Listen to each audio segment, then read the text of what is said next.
Ils sont sapés comme jamais. Ce sont les hommes les mieux habillés de Paris. On les appelle les sapeurs.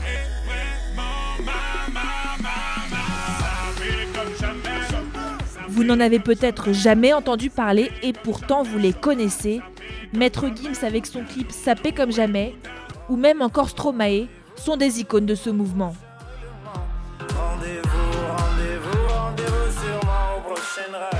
Né au Congo, la culture de la sape part d'une philosophie assez simple. Même si la vie est dure, que vous n'avez pas beaucoup d'argent, il n'y a aucune excuse pour ne pas s'habiller comme un roi. Le terme sape est l'acronyme pour Société des ambianceurs et des personnes élégantes. Et c'est à Château-Rouge, quartier parisien, que les sapeurs viennent trouver leurs habits de lumière pour s'ambiancer.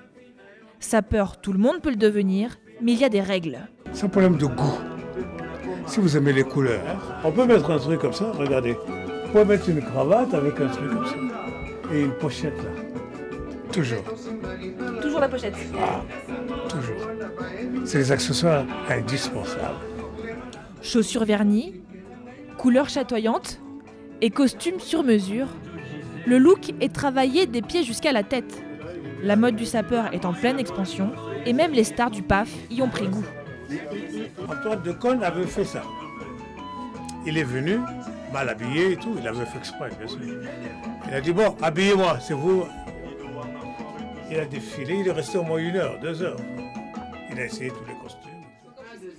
Mais la sape ne s'arrête pas qu'au look. Derrière ces costumes extravagants, tous les sapeurs partagent un code. Le thème de cette conférence, c'est aux sources de la sape, sape et valeur ajoutée. Ce code, c'est les 10 commandements de la sapologie. Tout sapeur doit le respecter. Parmi les règles, ne jamais s'arrêter de saper, ne pas écouter les ignorants, ne jamais céder, mais aussi plus sérieusement, ne pas être raciste, ni violent, ni insolent. La sape, c'est le respect.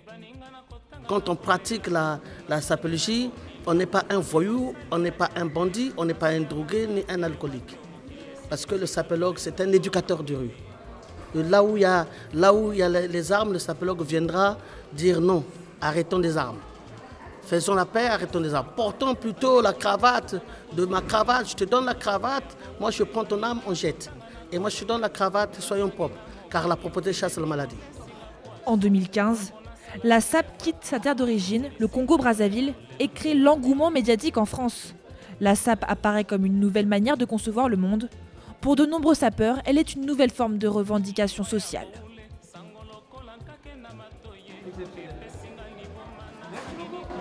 J'ai l'impression qu'il y a une nouvelle vague de dandisme parmi les diasporas africaines qui a été promue par pas mal de musiciens, d'auteurs, etc. Comme Alain Mabankou ou encore Papa Wemba qui est décédé l'an dernier. Et donc j'ai l'impression que voilà, il y a un souffle nouveau apporté, je ne saurais pas expliquer pourquoi vraiment, mais ça apporte un peu de couleur dans une mode qui jusque-là était plutôt noire et blanche. Une mode colorée et joyeuse qui cependant coûte cher. Tout sapeur qui se respecte doit acheter 4 tenues de designer par an, chacune valant entre 2 000 et 5 000 euros. Autre restriction, la sape est encore aujourd'hui très masculine. Les sapeuses sont mal vues. Une femme en pantalon étant jugée indécente par certaines communautés congolaises. Une mode qui tend cependant à évoluer grâce à Papa Wemba, le prince de la sape. Décédé l'année dernière, c'est lui qui a redonné à la sape ses lettres de noblesse.